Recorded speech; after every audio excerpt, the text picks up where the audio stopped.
Hi, I'm Michael Senoff, founder and CEO of HardToFindSeminars.com. For the last 5 years, I've interviewed the world's best business and marketing minds. Now my challenge is to build the world's largest free resource for online, downloadable audio business interviews. I've learned a lot in the last 5 years, and today I'm going to show you the skills you need to survive.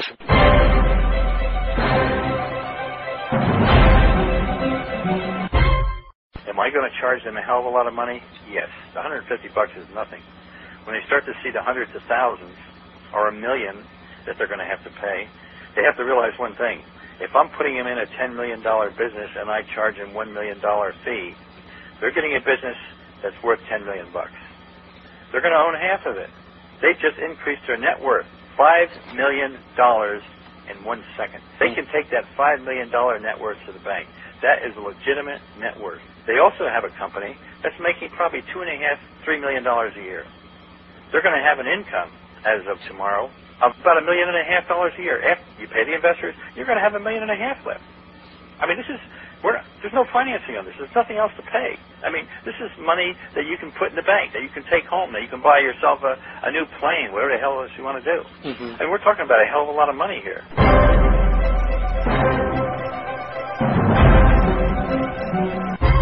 I'm the purchaser of the Art Hamel business buying course. I know that Arthur's extended an offer of assistance to purchasers who had begun seriously pursuing buying a business. I have done just that over the past month, and I could use some of the assistance at this point. My dilemma is that I'm constantly asked by business brokers to sign a non-disclosure agreement and provide my personal financials.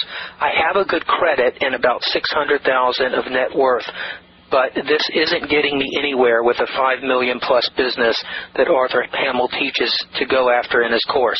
I've received plenty of details on businesses below $1 million, but the broker for the bigger businesses won't give me the time of day. Could you facilitate me getting in touch with Arthur to break through this? Okay, well, tell him everybody has the same problem. I don't care who you are, including myself. Unless I'm working through a broker that I worked with before and qualified myself financially, the brokers are a pain in the ass. Now, taking step one, the non-disclosure document. Signing a non-disclosure document is standard procedure no matter what you're doing. So signing that doesn't mean anything. What you have to realize is when you're going out, the broker realizes that a lot of people come through, they waste his time, they get involved in the business, and then they can't put the deal together. What you have to do, or what he has to do, is sit down. I keep telling people, stand in front of the damn mirror, because there's two things that people run into, problems when they're going into the first business. Number one, they don't have enough experience in business. They don't have enough management experience. And what you have to do is stand in front of the mirror and keep looking into it and keep telling yourself that you have enough experience and you can do the job and you can run this company you're about to buy. Now, after you do this a few times, turn to your spouse or your significant other and say, I have enough experience to do it. In other words, convince yourself. And what happens when you go out there and somebody starts to bring something up, maybe on your experience or your background, you're not going to stutter and stammer. And what will happen is you'll breeze right by that. Now, the same thing happens when you're talking about financial, because people are always going to try to qualify you financially. What you have to do is stand in front of the mirror and realize that you have enough money to put that together. And working with me, it'll be an all-cash deal. So that's what you're talking about, an all-cash purchase on this. Now, you have to keep stressing that. Now, if you go out and tell a broker that you have $600,000 and you want to buy a $5 million business, even if it was possible to put a deal together, almost all of them are going to kill a deal, because you have to understand how they think. They don't think of owner financing, because the average owner will not finance. They don't know of any ways to finance the business. So what they're looking for is, if you want to buy a business for $5 million, you have to have $5 million. I've had a lot of people go after a $5 million business and say they have $4 million. And the broker cuts them off because they don't think you can put it together. In the class, when I was teaching years ago, and when I talk to people today, everybody, I tell them the same thing. There's a lot of brokers out there, and what they do is they stand in your way. The biggest obstacle that everybody has in putting a business deal together is going through the broker. And if you're getting that experience and you're having a problem with it, and if you'd like to have a good day, go back to your book, go to the section on finding a business, and it's going to say that, say you want a manufacturing company. What you should do is go down to the library, and there'll be a book in there for your state. It'll say Manufacturing Directory, LA Times Mirror. You know, they're the ones that usually put them out. They're for every state. Mm-hmm. They also have books down there on an annual basis for retail businesses and service businesses. So, but mainly manufacturing. In there, all the companies in your state will be listed. It'll be listing by category, by city they're located in. And when you go to that, you'll see the name of the company. It's a printing company. Okay, so that's what you're looking at. And you'll say printing company, and you'll say, I wonder if it's large enough. Well, if you're going after a business that we may be talking about, they're going to have categories, A, B, C, D.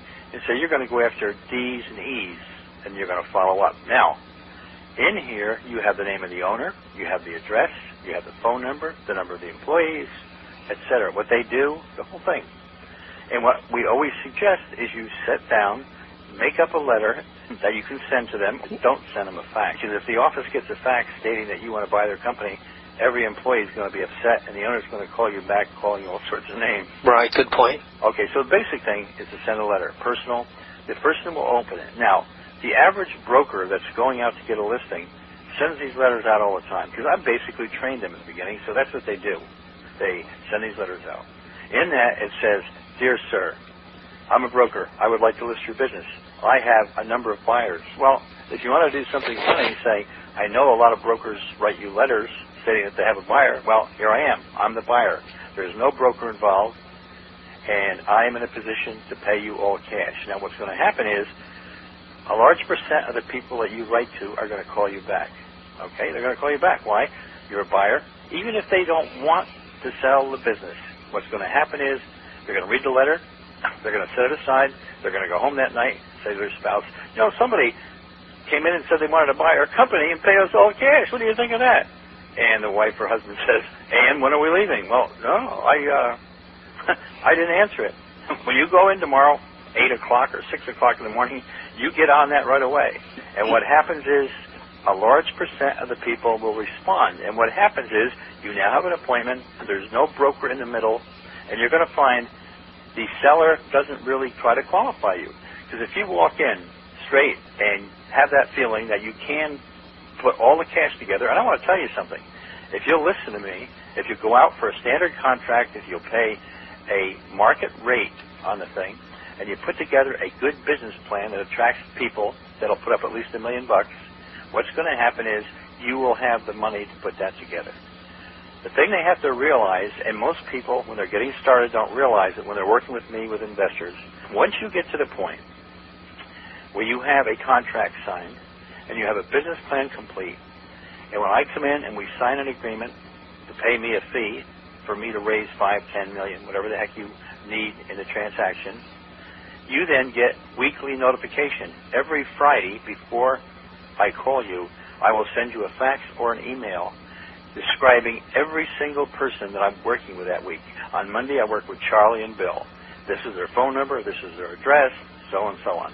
Tuesday, I work with this bank. This is the bank's name, this is the status. And you'll have 5 days of status by Friday. I then will call you and review you with it. Now, the reason I do it in writing first is so you can keep it in a log and look at it every week and refer to the last week. Each week, you'll know where you are. Hi, it's Michael Senoff with HardToFindSeminars.com. Thanks for watching this video. You know, many of my interviews last 30 minutes, 40 minutes, an hour, sometimes even up to 2.5 hours long. They're actual mini-seminars, and you've just listened to a short sample of just one of over 117 hours of exciting, hard-hitting, mind-blowing interviews on how to make money in direct mail, advertising, copywriting. I assure you, there is not a resource anywhere on the internet or on the planet that comes close to the free information I provide at HardToFindSeminars.com. So go right now to HardToFindSeminars.com and you'll have free access to 117 hours of audio interviews with typed word-for-word downloadable transcripts and downloadable MP3 files. Please browse some more of the videos or go right directly to HardToFindSeminars.com. Thanks for watching.